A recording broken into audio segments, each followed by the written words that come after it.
أعوذ بالله من الشيطان الرجيم من همزه ونفخه ونفسه بسم الله الرحمن الرحيم رب اشرح لي صدري ويسر لي أمري واحلل عقدة من لساني يفقهوا قولي وصلى الله على نبي الكريم. Assalamu alaikum warahmatullahi ta'ala wa barakatuh. Ni Hajiya Sa'adatu Salisu Yushau Algon Chairman ta Kano, ina taya mai girma gwamnan jihar Kano murna da samun nasara da aka yi wurin fitar da deputy governor da kuma tantance shi da aka yi daga majalisa cikin hukuncin Allah, aka kuma tabbatar da shi a matsayin deputy governor na mai girma gwamna Alhaji Abba Kabir Yusuf. Muna taya shi murna dukanmu a mamadin ciyamomi 44 na Kano. Muna taya shi murna zama mataimakin gwamna, mu ne mishi fatan alkhairi. Allah ya haɗa kawunan su ya sa su yi aiki akan kadami na ci gaban Kano da mai girma gwamna yake yi akan Kano First. Muna fatan Allah ya taimaka musu, ya haɗa kawunan su da zukatansu wurin ciyar da Kano gaba. Sannan daga Kano ta Kudu muna murna da samun takara da distinguished senator Kawu Sumaila yayi a matsayin ya imagine a matsayin senator na Kano ta Kudu second term. Alhamdulillah, muna taya shi murna kuma muna fatan Allah ya haɗa kawunan mu yi aiki tare, mu yi campaign tare domin a ciyar da Kano ta Kudu gaba, a samu nasara mai ƙarfi mai rinjaye. Muna kuma yi wa mai girma gwamna godiya mu daga Kano ta Kudu da ya bawa shi distinguished senator Kawu Sumaila takara ta sanata a Kano ta Kudu zuwa na biyu.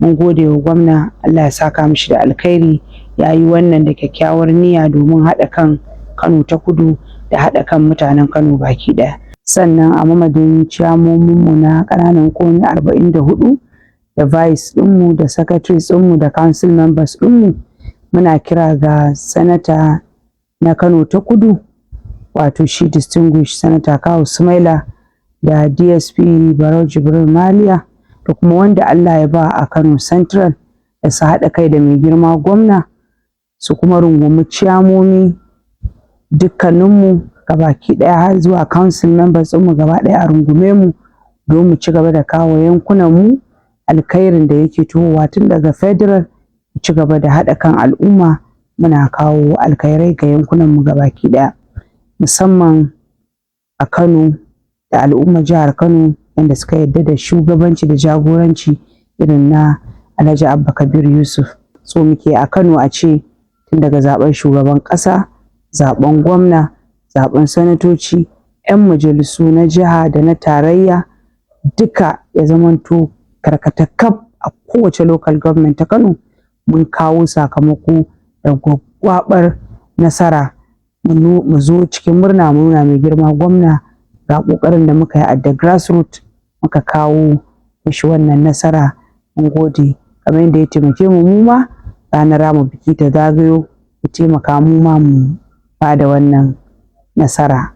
Sannan muna so mu tabbatarwa da mai girma gwamna, mu ciyamomi na local government 44 muna jaddada goyon bayan mu ga dukkan hukuncin da mai girma gwamna ya ɗauka a Kano, kuma a shirye muke da mu bi dukkan umarni da aka bamu a matsayin shiga neman takara ta kowanne wanda aka tsaye da shi takara tun daga sama har ƙasa, insha Allah, tun daga kan shugaban ƙasa har zuwa ɗan majalisa na jiha.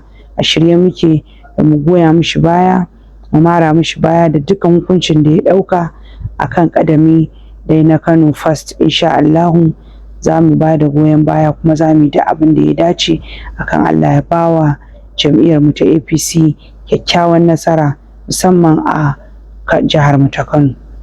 Assalamu alaikum warahmatullahi ta'ala wa barakatuh. Na gode.